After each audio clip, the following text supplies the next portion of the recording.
Hola, ¿se me escucha bien?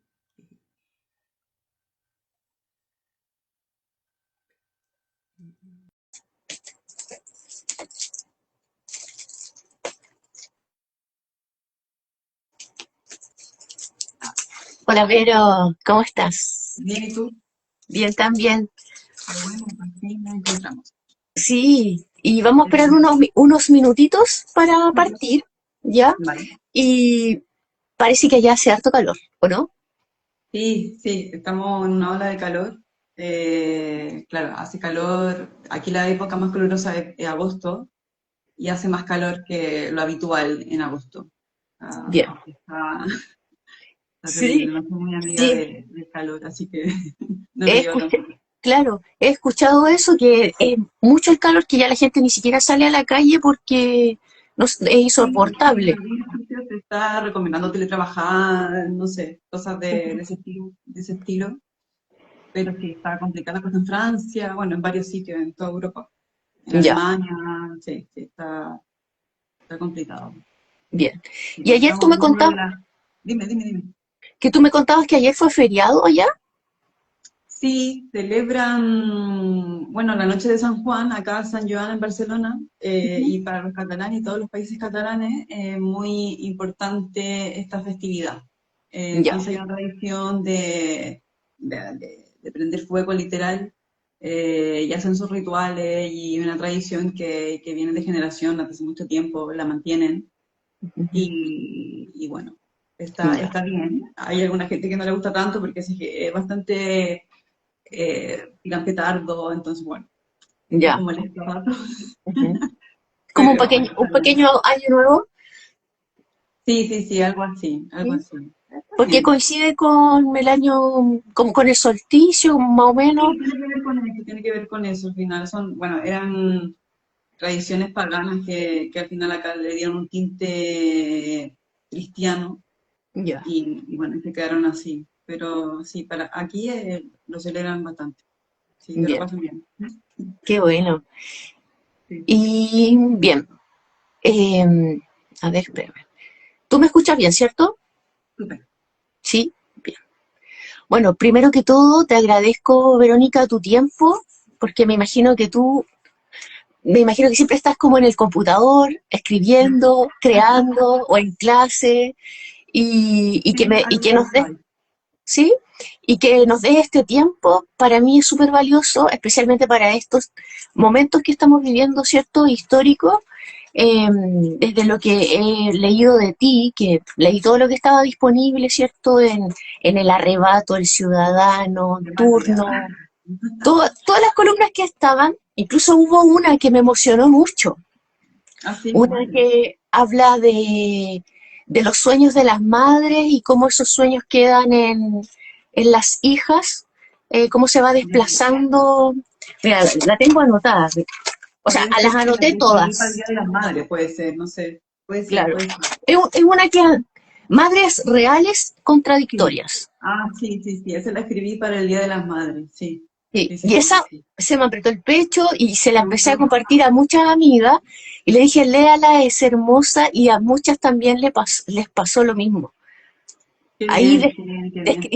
describiste tan bien eh, esa vida tan como apretada que han tenido, yo creo, nuestras madres, Mm. abuelas, eh, y cómo eso está Sí, súper invisible. O sea, si tú no se comparte, puede pasar desapercibido totalmente para algunas personas. sí, bueno, en el fondo son corrientes y discursos que se vienen también anclando desde hace tiempo, ¿no? No es que yo venga aquí como Claro, a contar algo nuevo, pero sí quizás pasan periodos donde se dejan de hablar de ciertas cosas, ¿no? claro.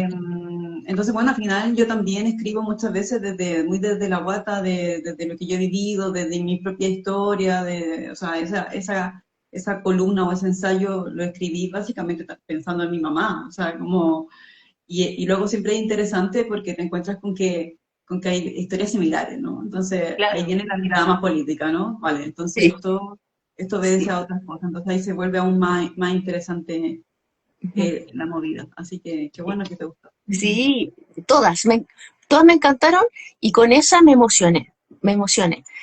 Y bueno, primero que todo quiero partir presentándote. Verónica Aravena, ¿cierto? Es psicóloga social, estudiaste en la Universidad de Talca, Ujú. eres talquina, naciste allá me parece, Sí, ¿sí? toda la vida en Talca. Bueno, ¿Sí? hasta hace poco, pero sí. Y luego te fuiste a España y allá Ujú. está, bueno, ya terminaste, me parece, el doctorado, ¿cierto? De Ujú. género y política. Y Sí. escribes y tus columnas las leemos acá en Chile desde varias plataformas, ¿cierto? Por ejemplo, como decía yo, de turno, El Ciudadano, El Arrebato, Sí, el Mostrador de Braga, y pues, tal vez por exacto. ahí alguna se me queda. No, no sé Sí, si las igual nombré Crimen todas. también, que también es un medio que estoy Claro, publicando cosillas, y Revista Abismo, que también es una plataforma súper bonita, donde ya, voy a empezar a estar de manera más habitual. ya. Entonces ahí vamos a empezar a seguir esa también. Y bueno, lo primero que me gustaría preguntarte, ¿cierto? Aunque sabemos, ¿cierto?, que todo esto, que el contenido, ¿cierto?, de estas columnas es común a todos los que estamos sobre este planeta. ¿En qué momento de tu carrera, estudiando en Talca, o en algún momento de tu adolescencia o de tu infancia, aparecieron este interés por el género, por la política, por el habitar, ¿cierto? Mm. Desde lo femenino, desde biológicamente, ¿cierto? Ser mujer. ¿En qué momento te hizo un clic y dijiste ya, de esto quiero escribir, en esto quiero profundizar? ¿Qué fue cuál fue la Hace experiencia? rato igual, o sea, si me preguntas como dónde nace mi interés por el género, por la política, así como concepto, ¿no? Seguramente en la universidad, un poco antes, ¿no? Pero mi relación, como yo diría, como con la política, con el feminismo, parte desde mucho antes, como a muchas mujeres, y se da al interior de mi casa. Yo creo que la casa es el lugar donde, el primer lugar quizás donde uno se relaciona con lo político, ¿vale? Ujú. Es el lugar donde yo vi las primeras relaciones de poder, ¿vale? Claro. Entonces me fui fijando en esos detalles, porque me hacían ruido. En mi caso particular, soy la menor de cuatro hermanos, soy la única mujer en una familia machista, normal de la época, de los años 90. Entonces, claro, empecé a ver cosas que me hacían como ruido, ¿no? Entonces, empecé a observar también todas esas dinámicas de poder, como te decía, quién cuida, quién es cuidado, quién se puede enojar, quién no, quién lava la loza, quién no la lava, etcétera, ¿no? Empecé a ver esas cosas, y luego, en la medida que fui creciendo, en mi casa estaba todo el cuidado, tanto doméstico como de personas, de vínculo, radicaba exclusivamente en mi madre, pero en la medida que yo fui creciendo, hubieron intentos de otorgarme esa tarea a mí también. Wow. Entonces, claro, a mí se me hacía raro, porque yo me preguntaba, sin tener todas estas herramientas que quizás tengo ahora, más académicas, me preguntaba como, ¿por qué a mí? Y le preguntaba a veces a mi papá como, ¿por qué te lavo la loza yo y no la lava mi hermano que tiene las mismas condiciones y capacidades que yo? Y era como, bueno, porque eres mujer. Entonces, claro, se me hacía un poco estrecha esa respuesta, y empecé a observar ahí cierto sexismo, básicamente, cierta desigualdad, eh, y que luego, claro, cuando entré a la universidad, tuve la suerte de toparme con tres profes muy bacanes que estaban todas como haciendo investigación de temas de trabajo reproductivo, ¿vale? O sea, temas de las tareas domésticas, las tareas de cuidado, ¿vale? Y ahí me Ya. empecé a relacionar, le empecé a dar nombre a esto, empecé a dar cuenta que había toda una visión política detrás, más estructural, lo encontré súper entretenido. Y claro, obviamente me hacía mucho sentido porque lo encarné, yo misma lo vi desde muy pequeña, entonces, bueno, le empecé a dar sentido a esto, y ahí es cuando me empiezo a vincular ya de manera más académica, tanto mis tesis del máster también estuvo relacionada con los temas de conciliación, por ejemplo, en el trabajo, que es un área que también me gusta mucho, el ámbito laboral. Y ya, bueno, en el doctorado obviamente me metí de lleno en el tema de los trabajos de cuidados, ¿vale? Hice una tesis que se llamaba Machismo Puerta Adentro, y me dediqué a entrevistar a muchas parejas para poder analizar cómo se distribuían estas tareas, ¿vale? Y obviamente cruzado con temas de clase, con temas de educación, en fin. Un poco esa fue mi trayectoria hasta llegar a estos temas. Ujú. Claro. excelente. Y también te quería, bueno, no sé cómo lo consideras tú, porque, bueno, esa estructura ya está, ¿cierto?, de cómo se ordena el mundo, ¿cierto? Y es súper antigua. eh, y han existido muchos movimientos, muchas revoluciones que quieren transformar. Y bueno, y nosotros seguimos existiendo, ¿cierto? Con todos esos intentos, hombres, mujeres, ¿cierto? Biológicos. eh, y, y somos proyectos dentro de esta historia, ¿cierto? Que, claro, si lo vemos desde lo filosófico, antropológico, nos encontramos en ciertos puntos, ¿cierto? Pero también vamos como por rieles separados. No sé si tú también lo ves así. ¿Tú crees que desde estas investigaciones que tú has hecho es posible que exista eso de unirse a través de proyectos, ¿cierto? Porque Ujú. en lo mismo que tú me mencionabas hace un rato, ¿cierto? En el sexismo, sí, la mujer va quedando atrás, ¿cierto? De su propio proyecto y coopera en el de otros, ¿cierto? Exacto. Sí. ¿Cómo lo ves tú? Vale, me parece una pregunta súper interesante y que tiene varias aristas, Ujú, como por donde abordarla. Lo primero que quiero decir es que está bueno también plantearlo, como antes de irme de lleno a la respuesta, es que vamos a tomarlo desde una lógica binaria, ¿no? Hombre-mujer. sí. Bueno, Ujú, entendemos obviamente que la realidad es mucho más porosa y mucho más rica que esas sí. categorías binarias, ¿no? Pero obviamente estas categorías nos permiten entender ciertas tendencias que son interesantes de analizar. Luego otra cosa también antes de responderte es que obviamente entendemos que no son bloques monolíticos, ni los hombres todos quieren lo mismo, ¿no? Ni les pasa lo Claro. mismo, ni a las mujeres tampoco, somos todas iguales, ¿no? Y no atraviesan Ujú. diferentes situaciones y diferentes, bueno, intersecciones, ¿no? Teniendo dicho eso, Sí, eso. yo creo que no sé si lo leíste, ya que estuviste ahí estudiando. En algún momento escribí una columna sobre el heteropesimismo, ¿vale? Ujú, Y sí. ponía una frase que no es mía, que ahora mismo no me recuerdo el autor, pero él dice, los hombres buscan mujeres que ya no existen y las mujeres buscan hombres que todavía no existen, ¿vale? Ujú, Yo creo que esta frase es una frase que podríamos llevarla a un terreno como más de afecto, ¿no? De relaciones como afectivas, pero también lo podríamos abordar desde el punto de vista de proyectos de vida, ¿no? ujú, Yo creo que ahí justo en esa frase radica el nudo de la cuestión que tú me preguntas. Yo creo que lo que estamos de acuerdo es que las mujeres en las últimas décadas hemos cambiado muchísimo, ¿vale? Producto del ujú, feminismo, producto de, bueno, de la vida en sí, del sistema mismo. Eh, Hemos cambiado mucho, estamos estudiando, estamos trabajando muchísimo más, estamos cuestionando básicamente el contrato social, ¿no? Y también la división sexual del trabajo, etcétera. Eh, el tema es que, claro, con estos cambios buscamos hombres que estén a la altura de esto, y la verdad es que en buena medida esos hombres todavía no existen. Y no existen porque la masculinidad no ha cambiado al mismo ritmo, ¿vale? totalmente. Hay que decir, por una parte también, que hay muchos hombres que han cambiado, ¿no? Y que se han cuestionado y que se han preguntado cosas, ¿no? Y que lo han llevado también a un terreno más político, etcétera. Eso es real, ¿no? Pero también lo que es real es que hay muchos hombres que viendo estos cambios piensan en que quieren retroceder, en que quieren volver a que existan estas mujeres no, que no cuestionan, que callan, que se quedan en casa, etcétera, ¿vale? Eso también existe. Por lo tanto, esa distancia es real, ¿vale? Esa distancia existe. Ahora, lo importante para mí es desde qué marco analítico analizamos esta distancia, ¿vale? Si compramos el marco analítico de que estamos todos polarizados, de que, no sé, esto tiene que ver con que son los hombres contra las mujeres, ¿no? Que estamos todos enojados, etcétera.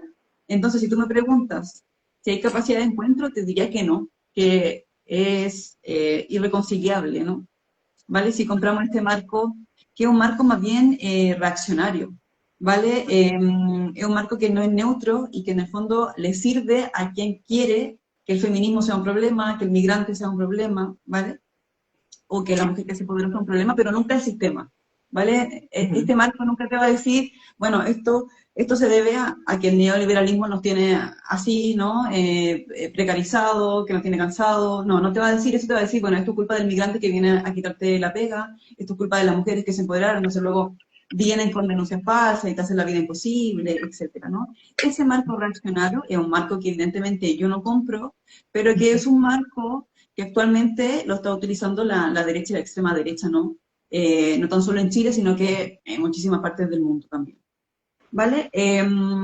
Ahora, esto también, si queremos llevarlo a un tema más político, podemos ver también qué diferencia en la brecha del voto, ¿vale? O sea, es decir, hay mujeres que están, bueno, o en términos de porcentaje, ¿no? Las mujeres están votando menos a la extrema derecha que los hombres, ¿no? En el caso de Kass, por ejemplo, en Chile, tuvo un fuerte apoyo del voto masculino, ¿vale? Y esto tiene que ver con que los hombres se odian y que hay una distancia irreconciliable. Pues no, no tiene que ver con que hay una guerra entre estos dos bandos, sino que básicamente el neoliberalismo afecta a ambos cuerpos de manera diferente. A las mujeres le arrebata ciertos derechos y por lo tanto las mujeres intentan llegar a un sector que es mucho más progresista y por lo tanto está en la defensa de ciertos derechos. Y en el caso de los hombres, se les prometió que por el hecho de ser hombre, ¿no? Podían tener éxito y esa promesa, una promesa rota, y por lo tanto, quien llega ahí, lamentablemente, es la extrema derecha, dándole un culpable, ¿no? Diciéndole, vale, esto que te pasa, esta precariedad, esta frustración que tú tienes, es culpa de la feminista, es culpa de los migrantes, ¿no? Y ese es un lugar donde el terreno queda vacío por parte de la izquierda, creo yo, ¿vale? Ahora, si me preguntas, ¿se pueden encontrar?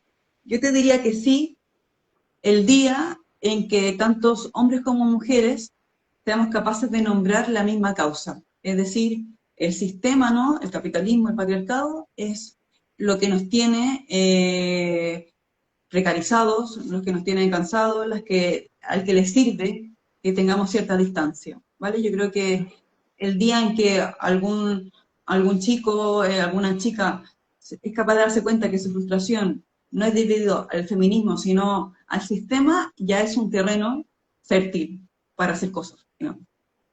Claro. Excelente, me encanta, es como tener una clase contigo. Sí, y Vamos aprendiendo todos. Y todas. sí, y sabes que, bueno, lo que tú vienes mencionando, me quedé con varias ideas que tienen relación, ¿cierto?, con esto que también está como marco de todo lo que estamos viviendo, que es la polarización, ¿cierto? Es la idea que se tiene de los migrantes, del feminismo, que se le toma, ¿cierto?, como algo, como una exageración, ¿cachai? Y desde ahí se mira en menos, ¿cierto? Se hace una lectura muy equivocada de lo que significa, y a partir de todos estos elementos, ¿cierto? Y de cómo el neoliberalismo va eh, instalando o quiere instalar, ¿cierto? Una narrativa, símbolos, mensajes, ¿cierto? Eh, y no solo aquí, ¿cierto? En muchos lugares, ¿cierto? Del mundo. ¿Cuánto tú, desde lo que tú vas estudiando, ves de verdad y de manipulación? Vale, ¿Existe algo que sea real? ¿Está todo manipulado? ¿Hay una mezcla? ¿O qué elementos tú destacas? ya, vale. Yo creo que bueno, tú me hablabas, ¿no?, de ciertas como crisis, ¿no? De cierto como fenómeno, esta sensación de que estamos viviendo un periodo de crisis. Claro. Vale. La crisis, o sea, yo creo que nos sirve como para que nos entendamos un poco de qué estamos hablando, pero claro, también alguien nos podría decir, bueno, la crisis se supone, como definición, es algo como excepcional, ¿no? Ujú. Eh, y parecía ser que esto tiene que ver más bien como con un colapso del sistema, creo yo. Es decir, no es que estemos en una crisis particularmente, es que el sistema está dando cuenta de hace rato, ¿no? Y cada vez más es que no sirve, ¿vale? Claro. Que nos tiene mal, ¿vale? Que nos da, ¿no? Que no es compatible con la vida, ¿no? Sí. Pero utilicemos el concepto de crisis como para entendernos de qué estamos hablando. Claro. Antes de decir si es verdad o está manipulado o no, me detendría en lo que es la verdad, ¿vale? En términos concretos, ¿no? No en términos filosóficos, si no estamos aquí hasta mañana. Pero bueno, en términos, digamos, muy concretos, la verdad podría ser algo así como lo que se puede verificar, ¿no? Los hechos. Ujú. Eh, Hannah Arendt, por ejemplo, hablaba de la verdad de los hechos, y ella decía, la verdad de los hechos es una verdad frágil porque siempre estorba a alguien con poder, ¿vale? Totalmente. Entonces, la crisis es real, es verdad, sí, sí, es verdad, la gente está molesta y está molesta con razones muy legítimas, ¿vale? Hay precariedad, los sueldos no alcanzan, la deuda es estructural, la gente se tiene que endeudar para estudiar o para lo que sea, para ir al supermercado a fin de mes, porque luego te pintan como que la gente se endeuda como para irse a Brasil, no es tan así, que puede ser igual, a ver, que todos tenemos derecho a vacaciones Ujú. y al descanso, ¿no? Pero la gente se está endeudando por temas muy básicos. ¿Hay delincuencia? Sí. ¿Empeoró los crímenes respecto a antes? También. Es real. La crisis es real, ¿vale? En ese sentido. Ahora la manipulación yo diría que es otra cosa y casi nunca tiene que ver con mentir sobre un dato, creo yo, casi nunca, ¿vale? Yo creo que tiene que ver con operaciones que son un poquito más finas. Bueno, y esto lo podemos ver, si decidiéramos hacer como un análisis de medios, lo podemos ver en cualquier medio de comunicación, rollo Mega, ¿no? Que tienen su propia agenda, en fin. Yo diría que la primera operación de la manipulación tiene que ver con la agenda, precisamente, ¿vale? Con qué se Ujú. habla y qué no se habla, qué es tema y qué no, ¿vale? Y como te decía, eso lo podemos ver en cualquier canal de televisión, como Televisión, el Mega, ¿no?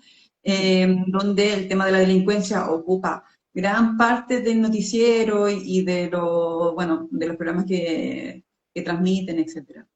Eh, por lo tanto, yo diría que ese es el primer punto de cómo se manipula cierta realidad, ¿vale? Hablando de algunas cosas y de otras cosas ocultándolas, ¿no? Luego, yo diría que una segunda operación tiene que ver con el afecto o con la emoción alrededor del dato o alrededor del hecho, ¿vale? Ujú. Es decir, decidir contra quién tienes que tener miedo en este caso, ¿vale? Lo que pasó, por ejemplo, con los niños de Haití, con toda esta noticia, ¿no? Ujú. Eh, que se generó alrededor era, y detrás no había todo un tema muy racista también, de mucha xenofobia, y en el fondo mucha gente quedó con la sensación de miedo y de decir en el fondo, ay, no queremos más migrantes porque esta gente está metida en rollos raros, y por eso, de ahí que la comunidad haitiana no ha salido tan fuertemente y tan categóricamente a decir, detrás de esto hay todo un tema de racismo, hay un tema de discriminación, etcétera. Porque luego con eso se queda la gente, ¿no? Con el temor al migrante, con el temor al haitiano particularmente. Y por lo tanto, lo que pasó se envuelve de toda esta emocionalidad. Y una tercera, diría yo, que tiene que ver con convencerte, una operación que es mucho más profunda, que tiene que ver con convencerte que no hay alternativa, que lo que estamos viviendo es lo que hay y que no va a haber nada mejor porque todos los otros intentos han fracasado, ¿no? El capitalismo es lo que hay, es lo mejor que tenemos y todo el resto no ha ido bien en ninguna parte, ¿vale? Y ya Ujú. está. Es Sí. lo que decía Mark Fisher, ¿no? Estamos imaginando el fin del mundo y no el fin del capitalismo, ¿no? Nos resulta más fácil imaginar el fin del mundo que el fin del capitalismo. Y eso tiene que ver con esto, ¿no? Con cancelar cualquier posibilidad de imaginarte una alternativa, un futuro mejor. Ujú. Por lo tanto, manipular no tiene que ver con inventarte una situación necesariamente, que a veces lo han hecho, ¿vale? Pero no necesariamente siempre tiene que ver con inventarte algo, tiene que ver en el fondo con secuestrar una crisis real, como puede ser la precariedad, como puede ser la delincuencia, y darle un culpable que para ellos es conveniente, ¿no? Que en este caso puede ser los migrantes, que pueden ser las mujeres, que son los comunistas, etcétera, ¿vale? En ese sentido, yo diría que el pánico y el miedo es una forma súper efectiva con la que gobernar, Ujú. ¿vale? Y yo creo que lo estamos viendo ahora mismo con el gobierno de Kass. De ahí todas estas medidas súper punitivas, ¿no? Que se han conocido en el último tiempo. Y el Ujú. pánico tiene una eficiencia que es brutal, el miedo también, que es cancelar todas las preguntas antes de que se formulen, ¿vale? Es Claro. no cuestionar. ¿vale? Es a partir de un caso que me genera pánico, aceptar, incluso en desmedro de mis propias libertades, ¿no? Aceptar medidas que en una situación más normal nos parecerían rarísimas, ¿no? Y cuestionables por lo mínimo, ¿no? Que era un poco lo que pasó, por ejemplo, con el caso del chico que mató, que asesinó a una inspectora en Calama, ¿no? Es un caso Ah, muy qué bueno. grave, por supuesto, pero que representa un porcentaje mínimo en los casos de violencia que hay escolares, que es real, ¿no? Es una crisis real de violencia que se vive en los colegios y en las escuelas de Chile, pero convengamos que el porcentaje de personas asesinadas con ese tipo de violencia extrema es mínimo. Entonces, a partir de un caso que son excepciones, se legisla con alta punición. Ujú. Y lo mismo pasa en otros sitios. En España también se utiliza lo mismo, ¿no? El miedo al árabe, ¿no? Que son personas que luego vienen según partidos como Vox, vienen a abusar de las mujeres españolas, en fin, ¿no? Por lo tanto, no quieren migración, no quieren árabe y vas así a través del discurso deshumanizando a ciertos sectores, a ciertas personas. Y cuando ya deshumanizas, luego puedes ser capaz de permitir todo, ¿vale? Claro. Ese es el peligro, ¿no? Eh, y Spinoza, que bueno, tú lo conocerás, este filósofo, ¿no? Que estudiaba los afectos, que estudiaba las emociones, él decía, el miedo es la emoción con la que mejor se gobierna, ¿no? Y con su gemela que es la esperanza, que es un poco lo que yo veo que estamos viviendo ahora, ¿no? Y la esperanza no es lo contrario al miedo, es una especie de, decía Spinoza, de alegría temblorosa. Esto de que dependes de algo que todavía no llega, ¿vale? Esta gente que está como con miedo a perder el trabajo, por ejemplo, y esperando que el gobierno arregle algo. Pero en esa espera, ¿no? Vives disminuido, vives dócil, vives pasivo, vives padeciendo una situación. Y hay mucha gente que vota desde ese lugar. Entonces, Claro. para cerrar, la pregunta que me hacía, el dolor y el malestar es real, la crisis es real, Ujú. ¿vale? Creo yo. Lo que es manipulado la dirección que le damos a esa crisis son los culpables, entre comillas, ¿no? Eh, yo creo que ahí es donde se manipula. Claro. Sí, me pareció súper importante hacer esa aclaración que haces tú, ¿cierto? De la crisis, ¿cierto? Y claro, de qué se está hablando, cómo se interpreta la crisis, ahí es amplio, ¿cierto? Y lo que se ve que está cayendo y lo que no funcionó es el modelo político, económico, ¿cierto? Que hizo una promesa que no se puede cumplir, que no va a ser. Pero en vez de integrar cierto otras formas o hacerse un cuestionamiento, una reflexión desde los mismos actores que defienden este modelo, ¿cierto? Están disparando para otros lados, ¿cierto? Instalándonos el miedo, la rabia, y a partir de eso como seguir caminando, ¿cierto? Que esta cosa ande, no importa que ande bien, que ande mal, pero que ande, que la gente esté convencida de que esto se va a arreglar. Y ahí, esto que tú me dices, ¿cierto? De la esperanza. Exacto. Y me estaba acordando con esto que tú en algún momento mencionabas de la pedagogía de la crueldad, me parece que es de Rita Segato, no sé si es Sí, crueldad o de... ¿Sí? sí, Que claro, que también ahí hay una forma, ¿cierto? Que están como dispositivos en cada uno de nosotros, ¿cierto? Que se van despertando eh, y por ejemplo, también esto que tú hablabas, ¿cierto? De los estallidos, ¿cierto? Que ocurrieron en diferentes partes de América, ¿cierto? Y también algunas en Europa. Eh, no sé si tú conoces a la artista Oluspa Jarpa, ¿no? ya, Sí. porque ella tiene una obra que se llama Sindemia. Y en Ah, ella expone, hace toda una investigación y va mostrando cómo en diferentes lugares de Latinoamérica surgen, ¿cierto? Estallidos, ¿cierto? Y cómo América opera como un cuerpo colectivo, ¿ya? De ya, esto que está encima de todos nosotros operando, ¿cierto?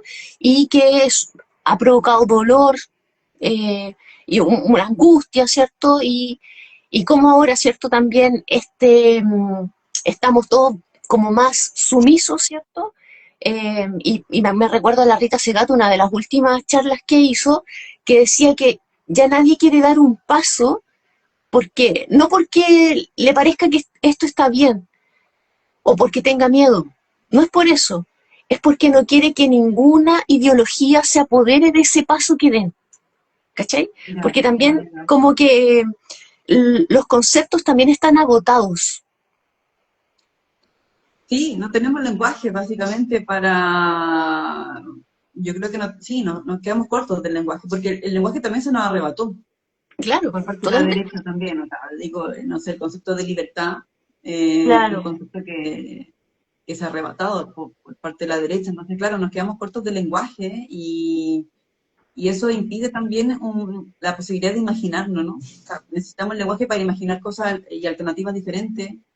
Y si no tenemos el lenguaje para nombrarlo, es complejo también. Yo creo que hay un trabajo interesante que hacer, ¿no? Un desafío, claro. que es un campo de que hay que disputarlo, Claro, totalmente. sí, y mira, y en esto último que tú dices, ¿cierto? De que hay una disputa, ¿cierto? O un desafío en relación al lenguaje, porque hay que ser capaz de imaginarnos algo, ¿cierto? Que sea totalmente distinto a lo que hemos vivido aquí, hasta ahora, Sí, ¿cierto? Y eso es el tremendo desafío. Y bueno, y la Rita Segato y otros artistas con los que he hecho esto en vivo, por ejemplo, hablan, y yo me sumo a eso, que el arte es capaz de instalarnos en otro lugar, con otro lenguaje, ujú. ¿ya? Pero ya, incluso imagínate, la Rita Segato ahora está escribiendo poesía Ya, ya, ya. y empieza su charla con un poema de ella y lo cierra también con eso. Eh, y te lo pregunto a ti también, porque me imagino que tú también te sientes como interpelada, así, ¿cómo serán esas nuevas narrativas? ¿Qué cosas ya no están? ¿Qué cosas debemos ir practicando, pensando, conversando? Eh, Porque claro, cualquier cambio no va a ser desde una élite intelectual, ¿cierto? Que se junten filósofos, antropólogos, no. Está en las bases, ¿cierto? En las conversaciones, me imagino, en estas interacciones. ¿Cómo lo has Sí, pensado tú?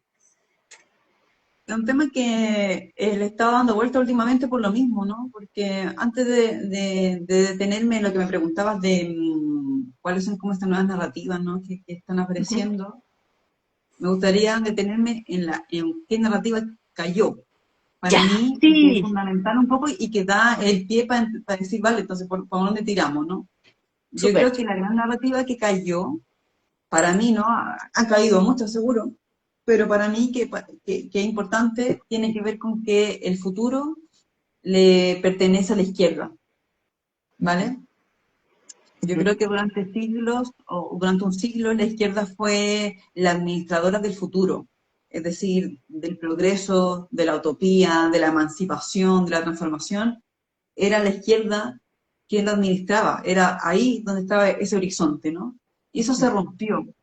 Y llegó la derecha y le robó ese futuro, lo que hablábamos hace un rato, ¿no? La derecha llegó y le robó el futuro, le robó la libertad, le robó todos sus conceptos, ¿no? Y lo llenó de pesadilla restauradora.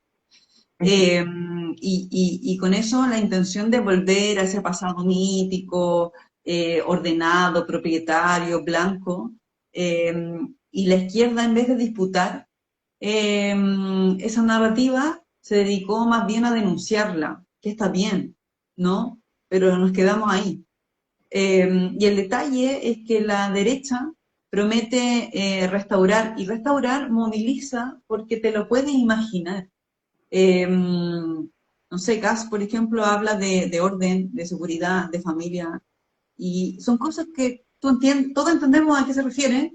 Luego es verdad que uno podría decir, bueno, pero orden para quién, qué tipo de orden, seguridad para quién. Eso es, obviamente es un terreno debatible, importante que hacer, pero en términos generales, cualquier persona así, frente a esas palabras, sabe a qué se imagina y en principio también la mayoría de las personas lo quiere, ¿no?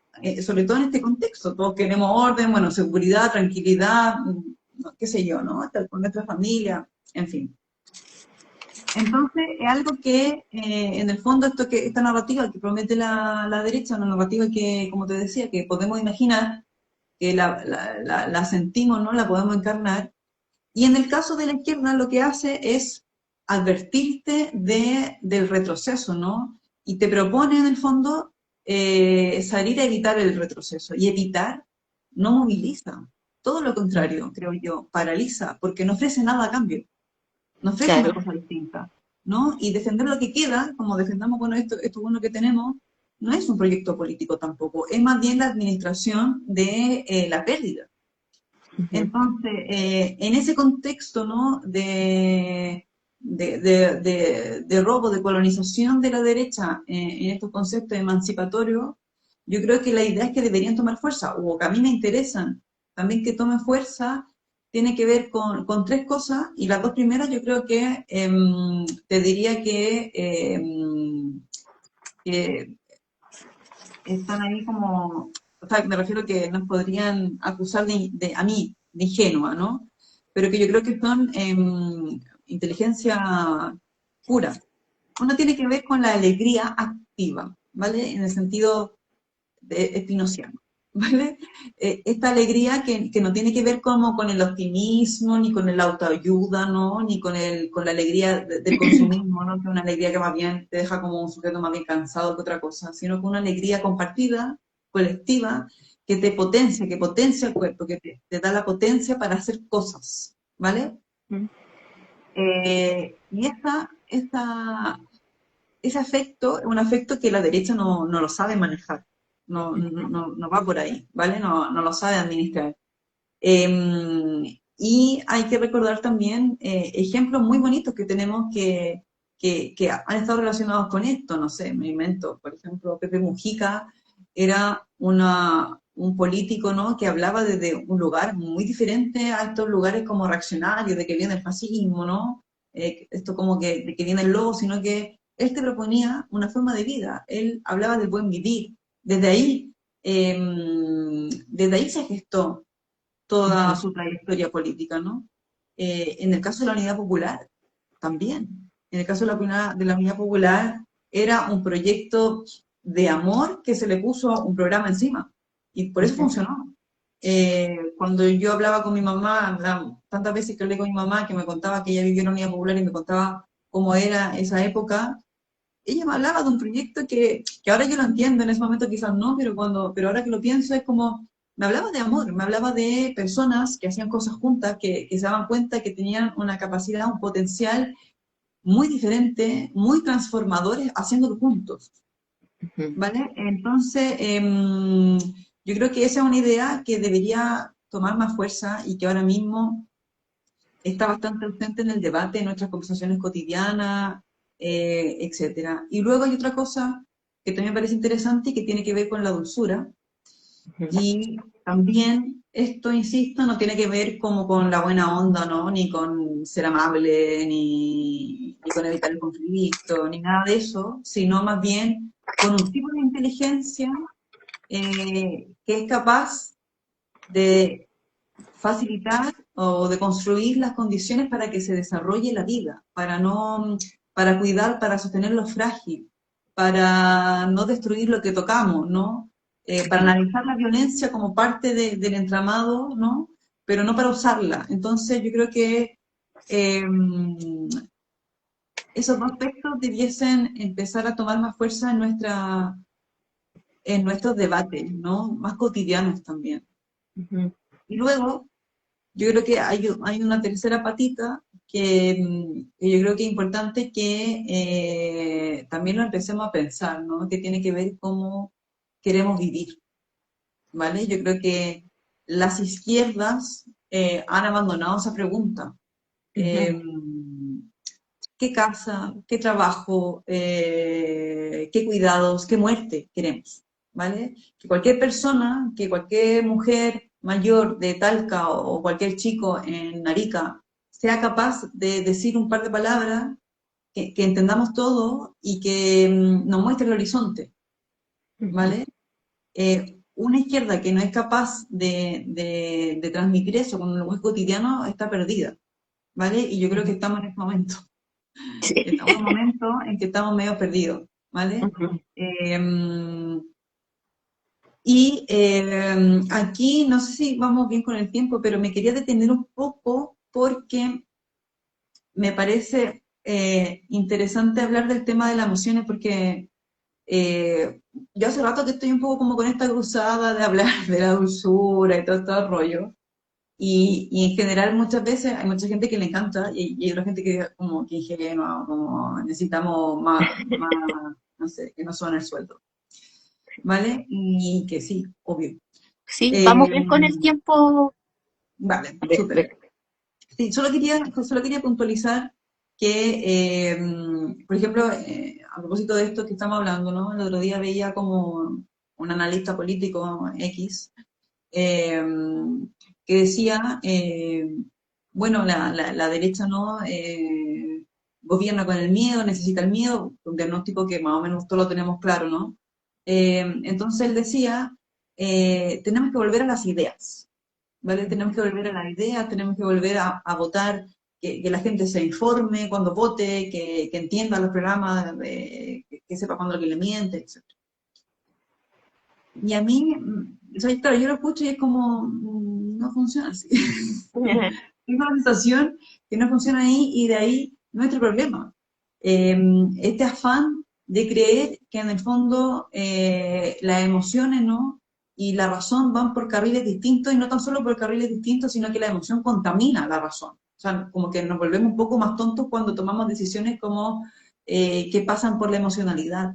Y en el caso de Spinoza, que es un filósofo que se dedicó a estudiar las emociones desde un punto de vista político, y gente como un neurólogo portugués, Damasio, si no me equivoco, que escribió El error de Descartes, Ujú.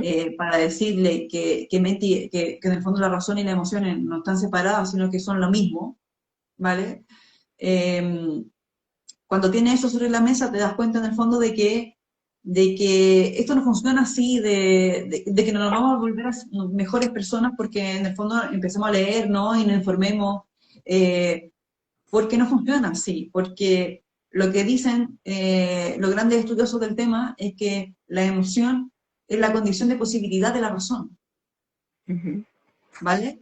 Es muy parecido, que yo cuando leí me encantó porque Damasio, que era un neurólogo portugués, empezó a hacer con personas que sabían que tenían lesiones cerebrales, empezó a hacer algunos estudios, algunos exámenes, y se daba cuenta que personas que tenían la inteligencia intacta, es decir, por ejemplo, la capacidad de razonamiento, de memoria, en fin, percepción, eh, pero tenían, por ejemplo, el tema de la emocionalidad dañada, estaban como en un loop eterno de tomar decisiones.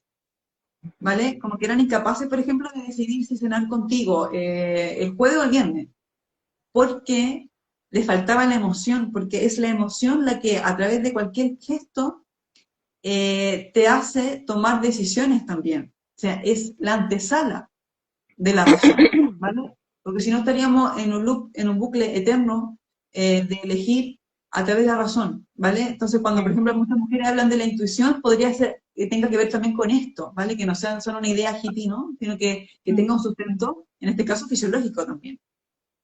Entonces, desde ese punto de vista, la izquierda, sobre todo la izquierda ilustrada, ¿no? Más formada, ha tenido siempre esta idea de que todo pasa por tener razón, ¿no? Y que yo creo que tienen razón. Yo creo que digamos que al menos lo que conocíamos de los proyectos de izquierda de antaño, ¿no? Yo creo que la idea de redistribución, en fin, yo creo que es un proyecto político que nos haría bien como sociedad. Entonces, en ese sentido, vale, sí, tenemos razón, pero no pasa solo por eso.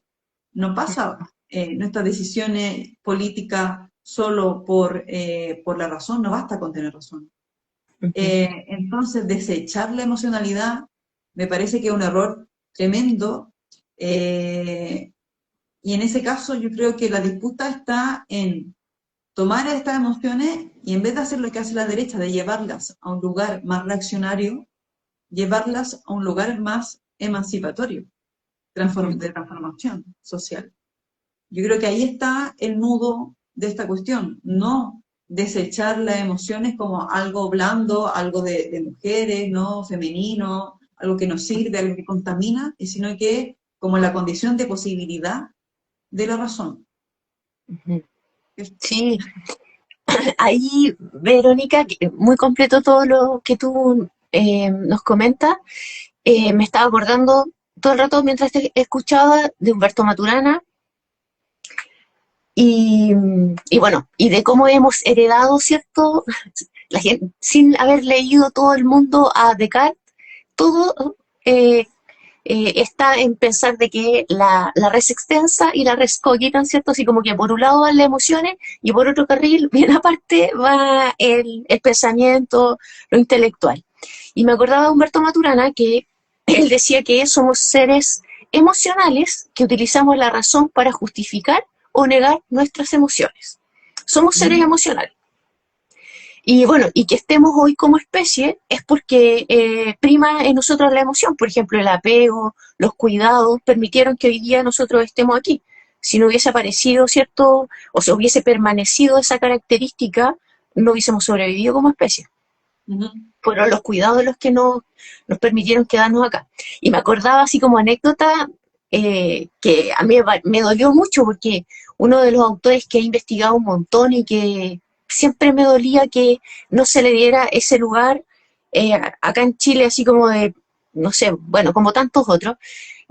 Una vez Humberto Maturana fue un programa en Chilevisión Ujú. que había todas las expresiones masculinas y potentes, un Paulsen, uno, no me acuerdo cómo se llamaba, pero como tres o cuatro. Y Humberto Maturana habló de las emociones, del sentir, de que amar era aceptar al otro como un legítimo otro en la convivencia con uno, y todos se miraban y como que lo desdeñaron así, pero sin ningún asco a Humberto Maturana en ese programa, no lo pudieron entender, no pudieron Ya. salir de su constructo teórico de la racionalidad como lo máximo y no lo vieron. Y por Ujú. ejemplo, Humberto Maturana estaba claro, ¿cierto? Que, imagínate, su proyecto, ¿cierto? Este de escuela matrística, ¿cachai? Y hablaba Sí. de crear espacios neomatrísticos. No podemos volver a la cultura matrística, pero podemos crear espacios en donde los cuidados, la ternura, ¿cierto? Estén ahí. Sí. Eh, y por ejemplo, Francisco Varela, que también fue discípulo de él y después más grande tal vez que Humberto Maturana, cuando él hablaba de sabiduría, ¿qué era eso? El amor, la ternura, ¿cierto? Eh, Pienso acá que, no sé si lo ves, Sí, claro, es que Víctor, ¿sí? ¿no?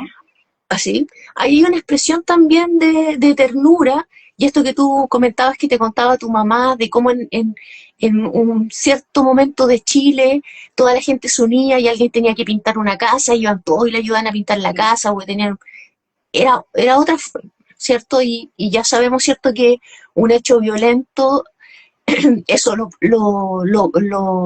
parte, ¿cierto?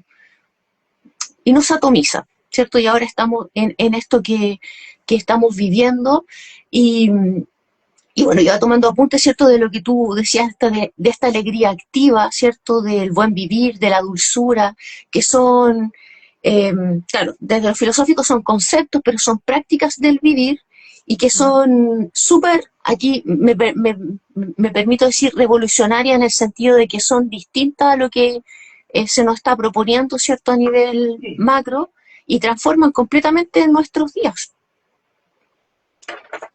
Sí, totalmente. O sea, bueno, son prácticas que también hay que decirlo que han habitado las mujeres, ¿no? Desde diferentes sitios. Y por eso siempre esto se ha visto como, bueno, un tema de mujeres, ¿no? Hippie, o bueno, en fin, ¿no? Eh, como algo accesorio, Claro. ¿vale? Cuando yo creo que, insisto, es la condición de posibilidad. Eh, y pienso como, no sé, yo me acuerdo de haber conversado con amigas, con amigos, que cuando fue el tema cuando se hizo la convención y estaba Lisa Loncón dando su primer discurso, yo conversé con amigas, con amigos que me dijeron, me emocioné, me puse a llorar. Ujú. O cuando salió Boric y claro, era una disputa también en ese momento con Kass, entonces bueno, qué bien, ¿no? Había gente emocionada, o sea, ¿qué es eso? Es emoción, nosotros también nos podemos emocionar, no pasa nada, la política es eso, es amor. El Che Guevara habló de amor, hablaba del sujeto revolucionario como un sujeto de amor. Eh, También Allende, o sea, Gabriela Mistral hablaba de la ternura. Digo, estos temas siempre han estado ahí porque en el fondo eh, son la condición de posibilidad y están. Lo que pasa es que luego nos hemos conformado con ciertas respuestas que, bueno, nos dan cierta calma, ¿no? Que, bueno, el móvil nos tiene así, ¿no? Que el tanto trabajo, pero en el fondo esto se nos ha arrebatado. La comunidad, los vecinos, ha ido cambiando porque se ha ido arrebatando eso por el sistema en el que estamos viviendo. Pero Ujú. la pulsión, el deseo de afecto, el deseo de vincularnos, está ahí, vivo. Porque por eso terminamos conversando. Yo escribo mucho también sobre los temas de pareja o de relaciones afectivas, ¿no? De la crisis también que hay en ese aspecto, en la amistad, en fin. Y la gente me escribe mucho diciendo como, sí, esto pasa, no sé qué, a mí me pasa, me gustaría que fuese distinto. O sea, la gente tiene ganas. Lo que pasa es que hay ciertas condiciones que no nos permiten también poder poner esto en colectivo. También tenemos miedo, desconfiamos del otro. Entonces, y cierta emocionalidad que en el fondo nos atrapa y que también nos tiene lamentándonos de esto, todo igual, pero solos, ¿vale? En nuestras casas, a través de nuestros móviles, en fin. Por eso es tan importante, creo yo, disputar ese terreno de la emocionalidad y no dejarlo ahí abandonado porque no se va a quedar ahí solo, se va a ocupar y lo está ocupando la derecha y la extrema derecha con emociones muy reaccionarias, como el miedo, como el pánico, la Ujú. desconfianza, etcétera. Claro, la rabia también. Pues sí. Sí, Claro. quería a propósito de esto, porque si no se me va a olvidar, pero a Sí, dale. propósito de esto de la dulzura y toda esta movida como ingenua que muchas veces se intenta instalar, ¿no? Temas como de mujeres. Eh, Sí. a mí me pasa que, claro, que en el fondo no tiene que ver con desplazar lo material, Ujú. ¿vale? Eh, no tiene que ver bueno, cambiemos los sentimientos, entonces los afectos por la discusión de las condiciones materiales. Y no, yo creo que en el fondo pensar los afectos no es un retiro del materialismo, sino que es llevarlo hasta el final. El Ujú. capitalismo lo que ha hecho no tan solo explotar cuerpos y tiempos, sino que además genera un tipo de sujeto que es un sujeto con una afectividad derrotada, cansada, deprimida, asustada, resentida.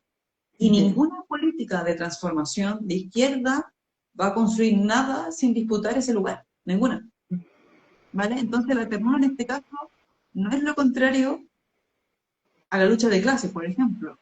Es uno de los campos de batalla de esto, del problema redistributivo o del análisis estructural material.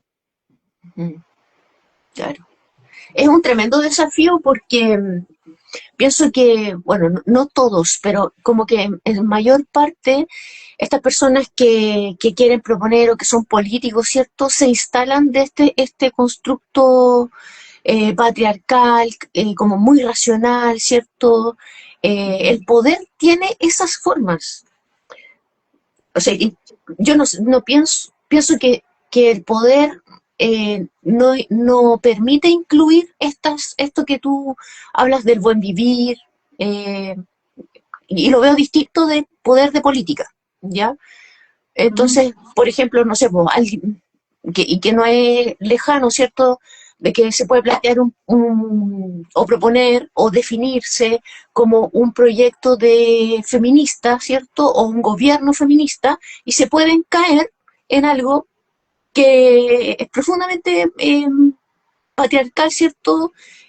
Porque no han pensado, ¿cierto? O lo ven solo como un eslogan y Ujú. no hay una transformación profunda, porque también, o sea, es muy difícil también, porque es lo que hemos sido siempre. Es Estamos, Sí, yo creo que en estos tiempos como en ese desafío de imaginarnos cómo sería, cómo debiésemos ser para empezar otro mundo, otra forma, otro orden. sí, yo creo que igual hay que siempre eh, ir mirando como, vale, qué va funcionando y a partir de ahí construir otra cosa diferente, ¿vale? Porque en términos de cambio estructural y cambio de identidad, al final esto tiene que ver mucho con las subjetividades, ¿no? De cada persona, con la identidad, cómo nos definimos. Un poco lo que le pasa a los hombres, ¿no? A los hombres y en lo que nos pasó a las mujeres, nosotros hicimos una transición, ¿no? También muy criada sí, criada en un mundo muy machista, ¿no? Patriarcal, sexista. Hemos ido abandonando, nos hemos ido despojando de ciertas creencias, ¿no? Eh, que obedecen a estos estereotipos, pero en el fondo vivimos una especie de transición porque no podemos quedar en la nada. Es decir, no, tenemos que también imaginarnos un mundo que no sea tan radicalmente diferente, porque si no, no va a funcionar de nuevo. ¿Vale? A los hombres no le podemos decir, todo lo que ustedes hacen está mal. O sea, toda su identidad está mal, es nefasta para el sistema, sin además ofrecerle nada a cambio, sin además decirle como, bueno, por aquí va la cosa. Entonces es como que queda en la nada y bueno, claro, esos hombres perdidísimos, obviamente luego viene la derecha o la extrema derecha y le dicen, no, no es que estén mal, el problema es que son las feministas que se les fue de la olla y son los migrantes y no sé qué, entonces vengan, nosotros le damos una mano, nosotros lo acogemos, le damos un lugar, en fin. Entonces yo creo que hay que eh, ir avanzando como con cuidado y con también pensando que hay cosas que ya estamos practicando, que hemos practicado históricamente y que nos pueden servir. Estaba pensando también en que lo que decías tú, esto de que el poder en el fondo no es un poder que está pensado como ese tipo de práctica, ¿no? De buen vivir o ¿no? de la alegría, de la ternura. Yo creo que hemos tenido experiencias así, por lo tanto yo creo que hay grietas, ¿no? El poder no es tan bien estructurado como uno piensa, creo. El poder tiene grietas, ¿no? Y por eso existimos o existen sujetos que son abyectos al poder porque hay gente que logra colarse, ¿no? En el fondo, logra hackear desde adentro el sistema. Entonces yo creo que sí han habido muchísimas expresiones de esto, de amor, de ternura. Ana, digo, el 2019 en parte hubo mucho de eso también, de encuentro, de colectivo, de pensarse juntos, de un nosotros, del diálogo, de entenderse con un otro que igual quizás no, en otras circunstancias no te hubieses pensado cruzarte. Yo creo que en esta instancia hubo bastante de eso. El gobierno de Boric, por ejemplo, él como figura, él también hacía mucho uso de esos simbolismos que quizás apelaban a eso, a la ternura, al amor, a la cercanía, ¿no? A un estilo de liderazgo distinto igual. El tema es que en el caso de Boric, creo yo, del gobierno de Boric, es que eso quedó como un poco vacío porque se abandonó la discusión más estructural y redistributiva. Está, sí, tenemos que tener, tiene que haber amor, tiene que haber ternura, pero la ternura o la dulzura sin pensarlo de manera estructural, sin pensar en el sistema como nos tiene, ¿no? Y sin pensar en el debate redistributivo, es una coartada para no hacer nada. Entonces, tiene que haber un equilibrio en ese aspecto, ¿vale? Porque si no, no, vale, sí, dulzura y somos todos hippies y buen rollo, pero no va de eso. Estamos de Claro, acuerdo. sí, sí, no, tampoco podemos romantizar el hipismo. No, por supuesto que no. Y yo creo que tiene que, sí, sí. Yo creo que a veces pasa que la gente lo entiende así y hay gente que se enoja y dice, pero bueno, ¿cómo están hablando de eso cuando hay gente que tiene que comer? Como, a ver, no va por ahí, ¿vale? Sino que precisamente hay gente que no tiene que comer, es que yo quiero crear las condiciones para que se desarrolle la vida. Eso es amor. Eso es amor, es ternura, es dulzura, es mirarlos desde ahí, que se desarrolle la vida, que la gente pueda vivir bien, que puedan amar, que puedan hacer sus proyectos de vida como deseen. Y por supuesto que eso tiene que ir de la mano, sí o sí, con un análisis estructural, económico, material de nuestra realidad. Sí, pero me gustaría quiero leer algunos de los comentarios para que este todavía sea más un espacio neomatrístico, ¿ya? Por ejemplo, aquí Joaquín Intergaláctico dice, les conviene paralizar y dejarnos sin aliento para que seamos dóciles. Ahí tú, si quieres, vas comentando. También aquí de nuevo, Joaquín Intergaláctico dice, el cambio, revolución es de adentro hacia afuera, gobierne su cuerpo y su mente y todo será más claro, sano. Es como lo que tú, cierto, mencionabas, ¿cierto? Sí, Partir la ternura, todo, la alegría, ¿cierto? Es un cambio interno primero. Después, el arte es la expresión de la emoción, por eso llega tanto. Eh, Tenemos que coordinar los sentimientos, dice Luis del Rap, para ser el mismo, ella y él se conviertan en un soy. Bien. No sé súper. si, sí, no sé si quieres comentar algo de ahí, de lo que leí. No, muchas gracias por los comentarios y estoy totalmente de acuerdo, sí, yo creo que bueno, es un debate que yo creo que hay que empujar. Ujú. Yo creo que es necesario. Yo creo que hay mucha gente como con hambre de comentar este tipo de cosas, ¿no? Vale, sí, ya sabemos que un poco estamos, yo escribí una columna por ahí que era como en tiempos de mierda, como dulzura en tiempos de Sí, mierda, porque claro, sí. estamos en un contexto que yo muchas veces escribo desde esos lugares, como, bueno, comentando con amigas, como te Ujú. encuentras que, bueno, te juntáis en la tarde, por una mala noticia, ¿no?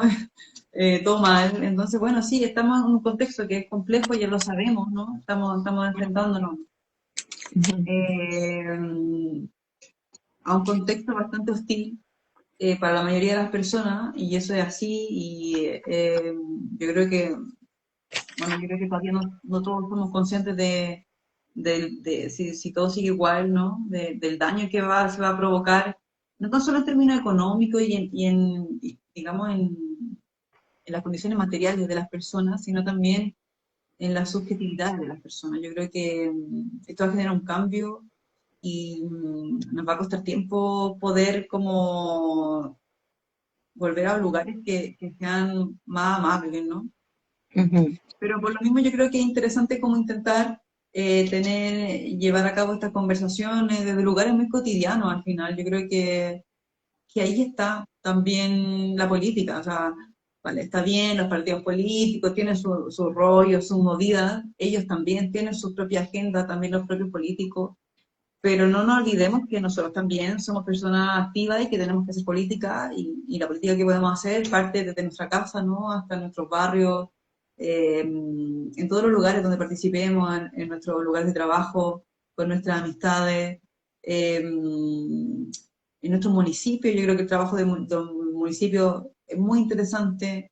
Por lo tanto, yo creo que los trabajos como más locales, yo creo que por ahí también está la cosa, ¿no? Yo creo que por ahí hay que meterle más interés también a esos espacios, ¿vale? Y yo creo que, bueno, por ahí se pueden hacer cosas y lo que decían la gente que estaba comentando, bueno, hay que volver a debatir nuestros afectos, nuestras formas de relacionarnos, Ujú. sí, por ahí va, Sí, yo creo. sí. Y mira, yo estaba aquí revisando uno de los apuntes cuando estaba estudiando esa columna tuya, la de Dulzura para tiempos de mierda, en donde tú decías que la dulzura, cuando es real, es el acto político más peligroso Ujú. y que ahí somos para nada sumisos o que nos puedan dominar, ¿cierto?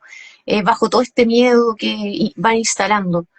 Eh, y eso se mostraba, por ejemplo, en los cuidados, en la convivencia, en la capacidad de abrirte con un otro, ¿cierto? De generar vínculos, lazos, de sentirte protegido. O vi también en otra columna que tú decías ese abrazo que te dice, sigue. Sí, Oh, sí, yo creo que es lo que hablábamos hace un rato, ¿no? Como la dulzura, la ternura, todos estos afectos, estas pasiones, ¿no? Bueno, Spinoza habla de las pasiones tristes, que son estas pasiones como el miedo, ¿no? Que te achican, ujú, ¿vale?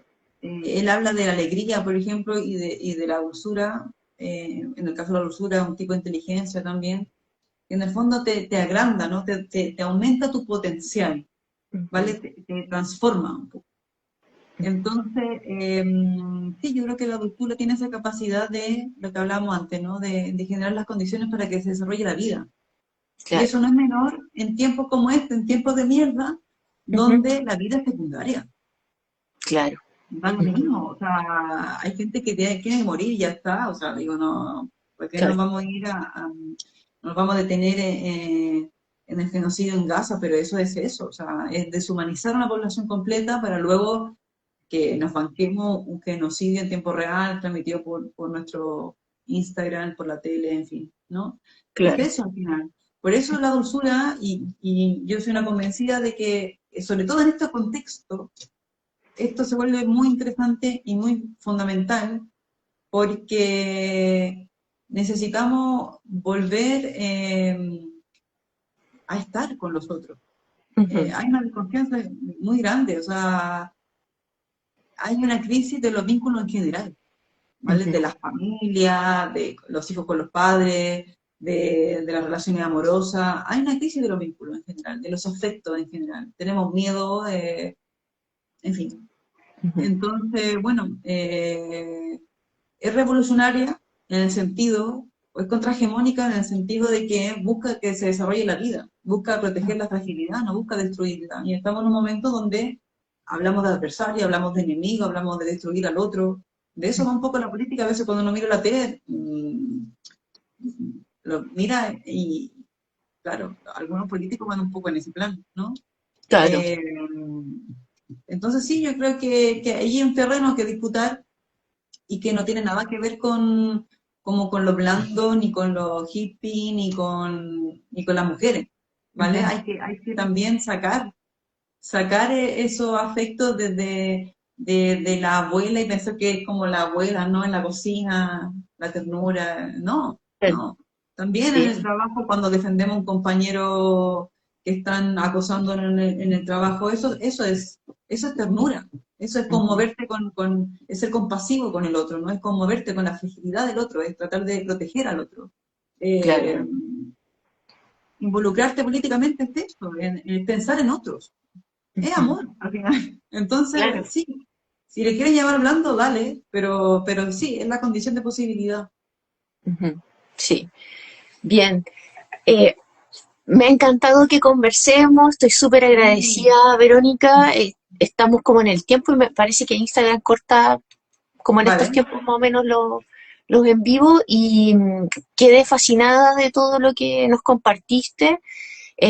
Todos los que están en este en vivo ahora y que lo van a ver después, ¿cierto? Los invito a leer lo que va publicando semanalmente Verónica, ¿cierto? En El Arrebato, El Ciudadano, En Turno. Me siento súper privilegiada que hayas aceptado esta invitación, No, Verónica, al y gusto. conocerte, que te pudiese preguntar, que conversáramos. Eh, Creo que lo que tú estás entregando en este tiempo es súper valioso y que también que además de leerlo, también es muy enriquecedor que se pueda conversar.